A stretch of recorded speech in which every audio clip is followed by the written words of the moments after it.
آج کی اس نشست کے اندر یہ بات آپ کے سماعتوں کی نظر کی جائے گی کہ جوانی کی کیا اہمیت اور قدر و قیمت ہے۔ وما توفیقی الا باللہ۔ بسم اللہ والصلاة والسلام علی رسول اللہ، اما بعد۔ محترم ناظرین، السلام علیکم ورحمۃ اللہ وبرکاتہ۔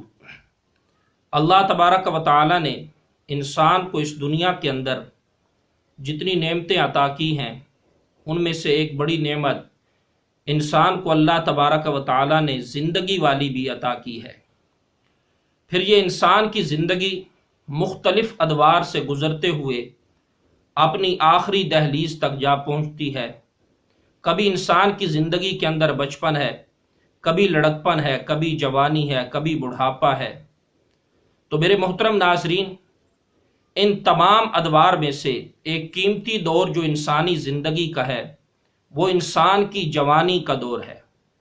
یہ کتنا عظیم اور کتنا اونچا دور ہے کہ دن قیامت کے اللہ تبارک و تعالی نے جہاں پر انسان سے انسان کی زندگی کے متعلق سوال کرنا ہے، وہیں پر اللہ تبارک و تعالی نے دن قیامت کے انسان سے انسان کی جوانی کے متعلق بھی سوال کرنا ہے۔ چنانچہ ترمذی شریف کی حدیث ہے، امام الانبیاء صلی اللہ علیہ وسلم کا ارشاد گرامی ہے، لا تزول قدم ابن آدم، کہ اس وقت تک کوئی ابن آدم اپنا ایک قدم ایک جگہ سے اٹھا کر دوسری جگہ پر نہیں رکھ سکے گا، حتی یسأل عن خمس، یہاں تک کہ 5 سوال اس سے پوچھ نہ لیے جائیں۔ کون ابن آدم؟ چاہے مسلم ہے یا نان مسلم، مرد ہے یا عورت ہے، بوڑھا ہے یا جوان ہے، ہر ابن آدم سے یہ 5 سوال دن قیامت کے پوچھے جانے ہیں۔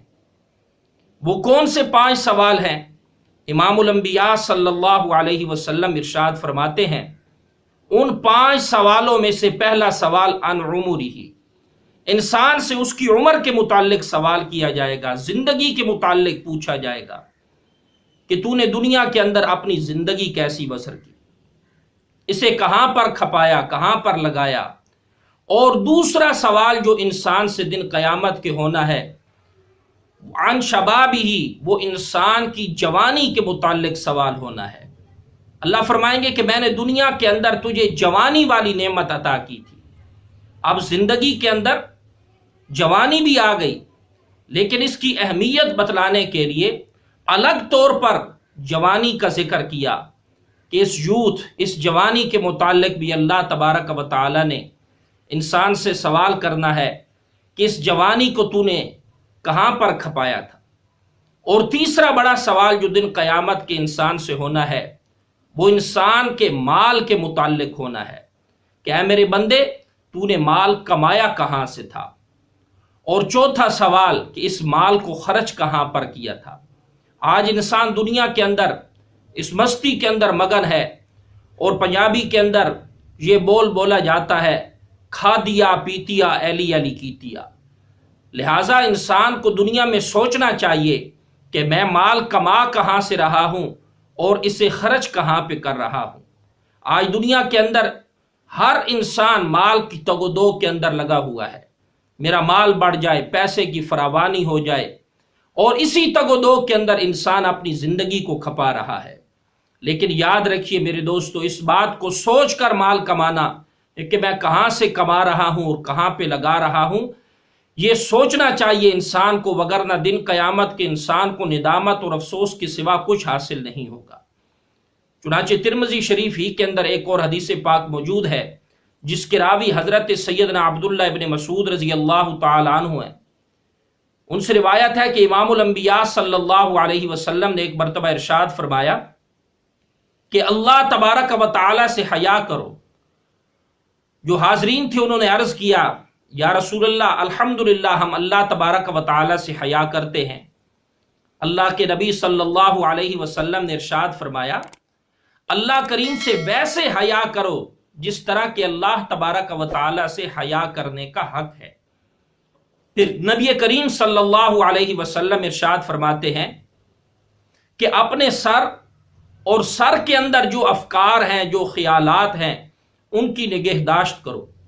پھر حضور نبی کریم صلی اللہ علیہ وسلم نے ارشاد فرمایا کہ اپنے پیٹ اور جو کچھ اس پیٹ کے اندر بھرا ہے اس کی نگرانی کرو. سوچو کہ ہم اپنے پیٹ کے اندر کیا چیز بھر رہے ہیں. اگر دنیا کے اندر انسان یتیموں کے اموال پر ڈاکہ ڈالتا ہے، ناجائز طریقے سے انہیں کھاتا ہے، تو اللہ رب العالمین ارشاد فرماتے ہیں ان الذین یأکلون اموال الیتامی ظلما انما یأکلون فی بطونہم نارا، کہ ایسے لوگ اپنے پیٹ کے اندر دوزخ کی آگ بھر رہے ہیں. تو نبی کریم صلی اللہ علیہ وسلم فرماتے ہیں کہ اپنے پیٹ اور جو کچھ اس کے اندر بھرا ہے اس کی نگرانی اور حفاظت کرو. اور جس انسان نے دنیا کے اندر اپنی آخرت کو مقصد بنا لیا، دنیا کی زیب و زینت سے دستبردار ہو گیا، موت اور موت کے بعد کی حالت کو یاد رکھا، جس نے یہ سب کچھ کیا، ایسے انسان نے اللہ تبارک و تعالی سے حیا کرنے کا حق ادا کر دیا. تو اس لیے نبی کریم صلی اللہ علیہ وسلم فرماتے ہیں کہ میری امت کے لوگوں، دن قیامت کے ہر انسان سے یہ سوال کیا جانا ہے کہ تو نے کمایا کہاں سے تھا اور اسے خرچ کہاں پر کیا تھا. اور پانچواں سوال جو دن قیامت کے ہونا ہے وہ یہ کہ اے میرے بندے، تو نے دنیا کے اندر اپنے علم کے مطابق عمل کتنا کیا تھا. تو اس لیے انسان کو غور کرنی چاہیے. آج دنیا کے اندر کتنے انسان ہیں، کتنے مسلمان ہیں کہ جنہیں اس بات کا علم نہ ہو کہ بیٹھ کر پانی پینا سنت ہے، لیکن سوال یہ ہے کہ اس پر عمل کتنا کیا جا رہا ہے.